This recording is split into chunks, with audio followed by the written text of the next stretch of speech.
For those of you keeping up with the outrigger saga, my paddle on this canoe, now that worked really great on the kayak, but on this canoe, I forgot to put my bolt in here.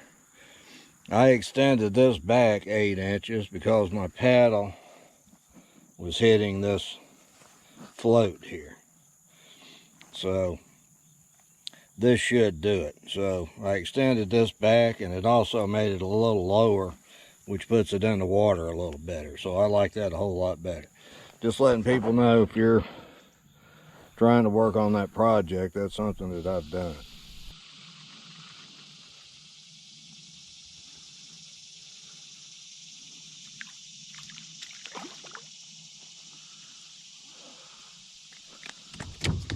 Well, you stupid thing.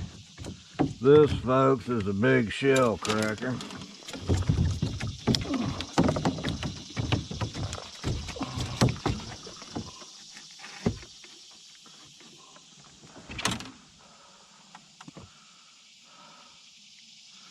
I want you to check him out.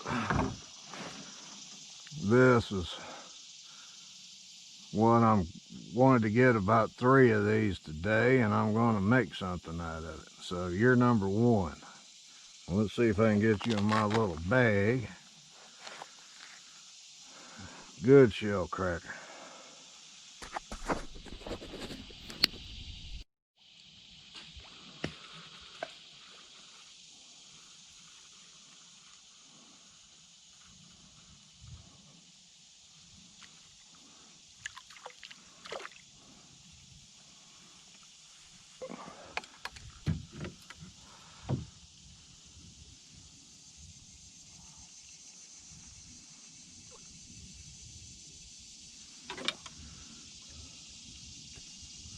Boy, this lake has some serious shell crackers.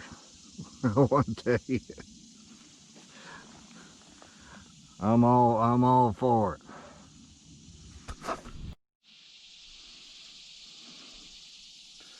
Okay, they aren't all real big. That's actually big enough to clean. We're getting what we call down here in Alabama, what we call a mess of Bream. Those are pretty good sized shell crackers I'm getting here. That's gonna make some good eating. Aren't you the lucky one? Aren't you just thrilled? If anybody's wondering, I'm here at this Hillabee lake again, reservoir. And when I was here before, I made another video on this lake.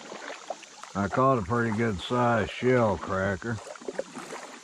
And I said then that I was going to come back and check those out.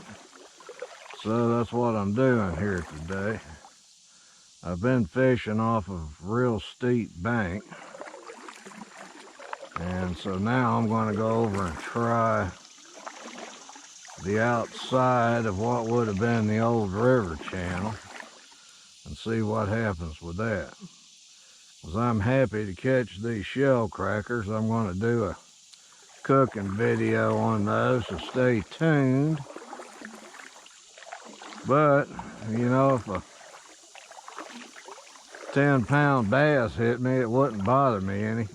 So, let's go for it. This should be a flat out over here. This river came down and turned, you can tell that. And then that should be a flat out over there, so let's go see what happens with that. We've got a real cloudy day going on. We have clouds left over from, I don't remember what they called that tropical storm, Mark or Marty or whatever it was. But anyway, let's do a little more fishing.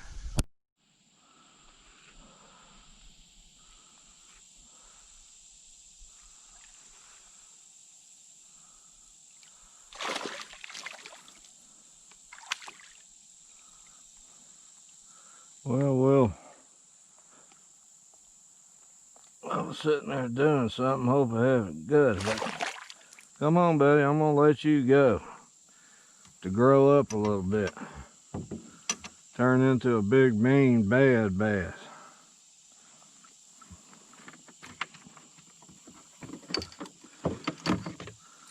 See if we can get you loose here. I think so. You're not that bad. I'm sure you don't feel the same way I do about it, but there we go. Alright, you're a pretty little thing, but you're too small. Even though you're bigger than a shell cracker, you're too small for a bass. So bye-bye. Didn't lose my worm. Now for you young folks that have never hunted and gathered, this is a persimmon. Let me see if I can get a little closer up here. Now I want to tell you, these things are really good, but they have to be super ripe. They are really bitter. I mean, I wouldn't doubt that persimmon isn't the word for bitter in Latin. So you can see these have a long way to go. They need to be a deep, deep color like that side. And they're really sweet and good. I found another one of these trees that's more hidden over on another lake I was on. So come this fall when these things are ripe, I'm gonna go get some. I found a passion fruit, well, a few passion fruit plants, and I'm hoping that no one finds those or knows what they are. But anyway, when hunting and gathering time comes, I'll show you these fruits. They're really good.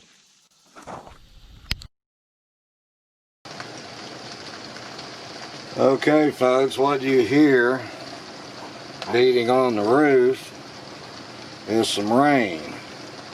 I think it just tailed off a little bit, but I wanted to grill this fish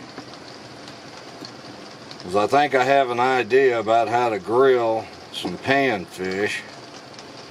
And we had this rain in the forecast, so I didn't want to get out the charcoal grill. That's what I cook with.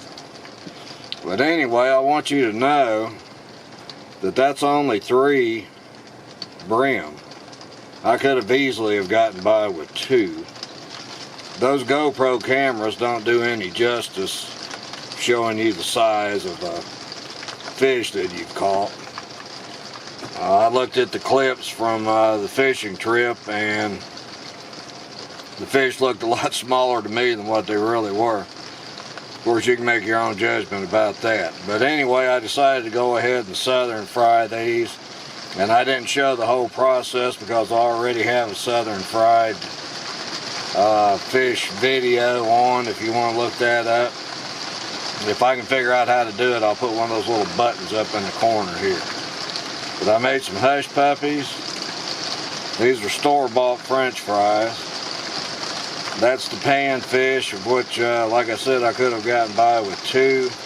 And I made up some tartar sauce and some cocktail sauce. So, I'm getting ready to enjoy this meal. I hope you like the way this looks. Because I'm sure it's going to taste really good because I've done this before. So anyway, I hope you enjoyed this video. And thanks for coming along and watching. So we'll see you next time out.